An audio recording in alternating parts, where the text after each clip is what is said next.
আজকে স্মরণ করি বাংলাদেশের যারা এই মুক্তিযুদ্ধে বাংলাদেশের জনগণ এই মুক্তিযুদ্ধের পক্ষে ছিল তাদেরকে।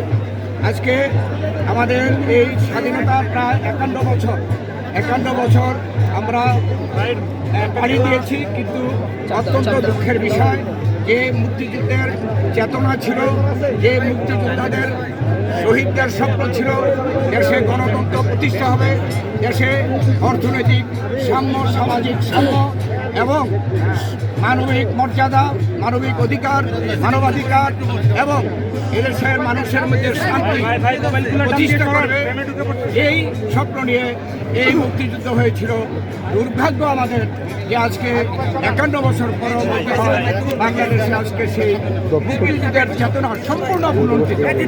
গণতন্ত্র নাই, অর্থনীতি, লুটপাট, চাঁদাবাজি, দেশে থেকে বিদেশে পাচার করে দেওয়া হয়েছে আমাদের সম্পদ। তার জন্য আজকে অর্থনীতি ধ্বংসপ্রায় এবং বিদ্যুতের লোডশেডিংয়ের এবং আমরা আজকে বাংলাদেশের মানুষের যে বিশৃঙ্খলা, এই সরকার ক্ষমতায় টিকে থাকার জন্য রায়ের জোরে আগে ক্ষমতায় এসেছে, দিনের ভোট রাত্রে ডাকাতি করে আবার এই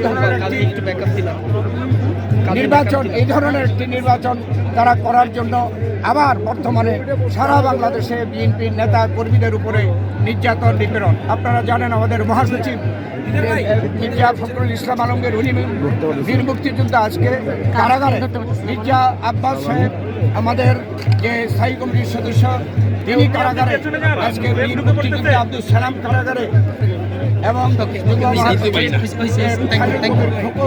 এবং মিলন এবং এনি এবং যুব দলের প্রেসিডেন্ট টুকু সহ আমাদের হাজারের উপরে এখন কর্মী কালকে এই 7ই ডিসেম্বরের পরে 10 ডিসেম্বরকে কেন্দ্র করে আমাদের সমাবেশকে কেন্দ্র করে তারা আজকে কারাগারে। এটা সরকার যে দমননীতি, যে নগ্ন তাদের যে চরিত্রের বহিঃপ্রকাশ এর মাধ্যমে ঘটেছে, এতে আজকে সারা দেশের মানুষ বিক্ষুব্ধ। শুধু আমাদের দেশে নয়, আন্তর্জাতিকভাবেও আমাদের দেশে আগামী দিনে একটি সুষ্ঠু, নিরপেক্ষ, অংশগ্রহণমূলক নির্বাচনের মাধ্যমে এই দেশের জনগণের সরকার মানুষ চায়, আন্তর্জাতিক শক্তিও তা চায়।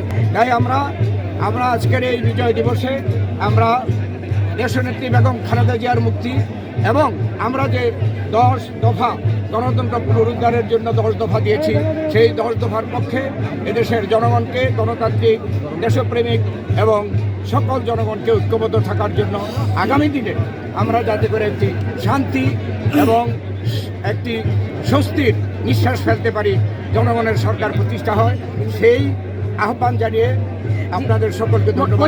যুদ্ধ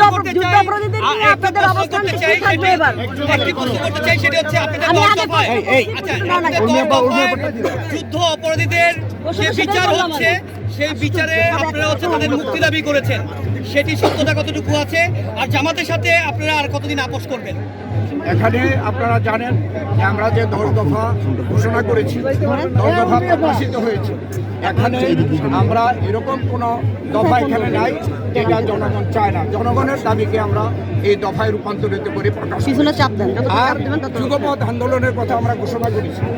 আমাদের যুগপথ আন্দোলনে কে আসবে না আসবে এ ব্যাপারে তো আমরা কোনো বক্তব্য রাখতে পারি না, আমাদের কোনো বক্তব্য থাকে না। আমরা যুগপথ আন্দোলনের কথা বলেছি। যারা এই সরকারের বিদায় চায়, যারা এদেশে গণতন্ত্র পুনঃপ্রতিষ্ঠা করতে চায়, যারাই যে কোনো ব্যক্তি, গোষ্ঠী, দল যদি এই ইস্যুতে একমত হয়ে তারা নিজ নিজ জায়গা থেকে আন্দোলন করে, তাহলে আমরা তো তাদেরকে নিষেধ করতে পারবো না।